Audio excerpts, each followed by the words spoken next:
Assalamualaikum warahmatullahi wabarakatuh. Ya, nampaknya hujan begitu lebat pagi ini ya. Hujan di mana-mana saja.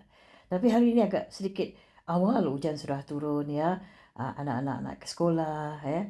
Mereka nak keluar bekerja, nak ke kantor, yang nak pergi berniaga ya.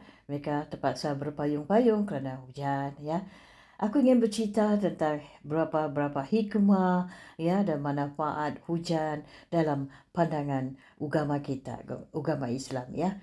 Hujan adalah proses kondensasi uap air yang menjadi butir-butir air yang cukup berat untuk jatuh ya tiba di daratan ya. Dalam Islam jika ditelaah lebih jauh, hujan merupakan kurniaan dan hikmah luar biasa daripada Allah SWT ya. Seringkali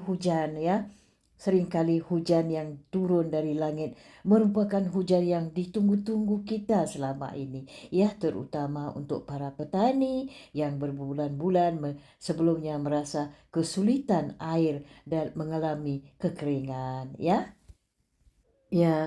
namun sebahagian orang ketika hujan datang akan mengeluh kerana menghalangi pekerjaan di luar rumah ya, disarikan dari berbagai sumber ya. Jadi berikut ini aku ingin berkongsi cerita kepada anda semua tentang hikmahnya hujan ya. Maafkan aku ada sedikit tidak enak badan hari ini ya. Ada sedikit gangguan sema lah ya. Ada sengau sikit, maafkan aku ya. Ya, hujan adalah berkah ya. Dalam Al-Quran terdapat ungkapan bahawa hujan adalah berkah. Jadi hal ini sebahagian difirmankan dalam kitab suci kita, kitab suci Al-Quran, iaitu ayatnya berbunyi, dan kami turunkan dari langit air yang penuh berkah, lalu kami tumbuhkan dengan air itu pohon-pohon dan biji-biji tanaman yang diketam ya, dalam surah Al-Kahf ayat 9 ya. Ya, makanya ada orang menunggu ya, lebih-lebih lagi menunggu di malam Jumaat menadah air hujan, ada berkahnya ya. Di air hujan di malam Jumaat ada berkahnya, ditunggu, tapi syaratnya air itu tidak mengalir daripada curung-curung atap, dia mestilah terdedah di tengah-tengah ya, di tengah langit, tidak boleh melalui cucuran atap ya. Itu sungguh memang ada berkahnya untuk anak-anak ya, untuk anak-anak supaya mereka bagus menghafal dalam pelajaran mereka ya. Jadi dari ayat di atas ni kita mengetahui bahawa Allah menurunkan hujan sebagai rahmatnya sesuai dengan keperluan seluruh makhluknya ya. Rahmat Allah SWT yang telah cukup bagi makhluknya. Jadi hujan turun sebagai bentuk dari keseimbangan keseimbangan alam. Jadi Allah ciptakan dengan turunnya hujan, air di bumi akan terpenuhi apa kata orang, bagi seluruh makhluknya dalam surah Az-Zuruf ayat 11 ya. Jadi Allah berfirman, dan yang menurunkan air dari langit menurut kadar yang diperlukan, lalu kami hidupkan dengan air itu di negeri yang mati seperti hujan seperti itulah kamu akan dikeluarkan satu ketika dari dalam kubur nanti ya. Begitulah maksud ceritanya ya. Aku ulang lagi sekali ya, agak menarik untuk sebagai peringatan kita dan yang menurunkan air dari langit menurut kadar yang diperlukan, lalu kami hidupkan dengan air itu negeri yang mati, seperti itulah kamu akan dikeluarkan dari dalam kubur ya. Dunia diciptakan dengan penuh keseimbangan. Dunia diciptakan dengan penuh keseimbangan, berkaitan dengan poin sebelumnya ya, di mana Allah menurunkan hujan sesuai kadar perhitungannya.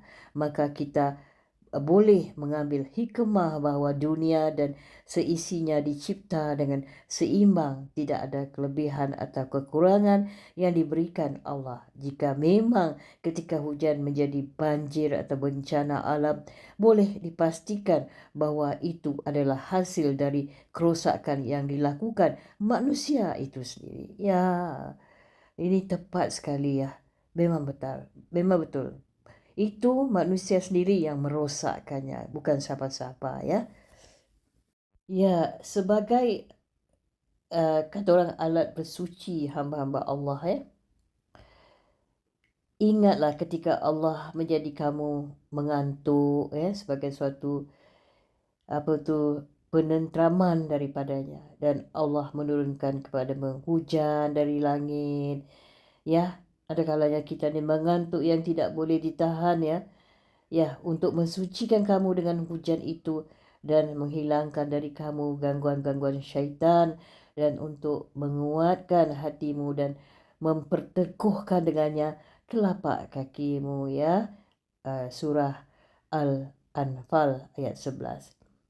Sebagaimana pengingatan ya, pengingat bagi manusia, dalam hadis dikatakan bahawa Nabi Muhammad SAW begitu khawatir kepada saat munculnya mendung. Jangan-jangan akan datang azab dan kemurkaan Allah SWT. Jadi hal ini sebagai riwayat yang dinukilkan Aisyah radhiyallahu anhu, dia berkata, jika Rasulullah melihat mendung atau angin, maka raut wajahnya pun berbeza sekali. Aisyah berkata, wahai Rasulullah, jika seorang yang melihat mendung, mereka akan begitu girang. Mereka mengharap-harap agar hujan segera turun. Namun berbeda halnya dengan engkau, ya Rasulullah. Jika melihat mendung, terlihat wajahmu menunjukkan tanda tidak suka. Beliau pun berkata, wahai Aisyah, apa yang boleh membuatku merasa aman? Siapa tahu ini adalah azab, dan pernah suatu kaum diberi azab dengan datangnya angin setelah itu. Kaum tersebut iaitu kaum Ad, ketika melihat azab, mereka mengatakan ini adalah awan yang akan menurunkan hujan kepada kita. Ya. Dari hadis tersebut, kita boleh mengambil hikmah bahawa hujan boleh bermakna bahawa kita harus selalu takut dan memohon perlindungan Allah dari murkanya. Ya, itulah apa yang Rasulullah sampaikan pada Aisyah.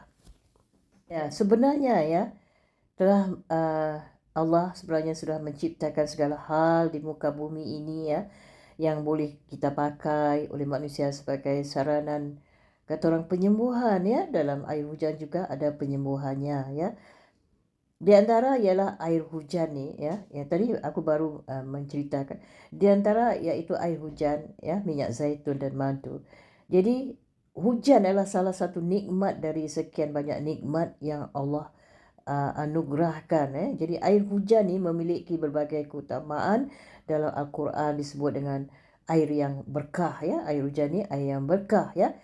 Pada salaf dahulu menjadi campuran air hujan, minyak zaitun dan madu ya, sebagai salah satu saranan pengubatan, kerana disebut dalam Al-Quran dan hadis bahawa hujan dan minyak zaitun merupakan berkah, sedangkan madu sebagai penyembuhnya. Itu dia. Jadi hujan tu dikaitkan ya, dikaitkan dengan madu juga ya.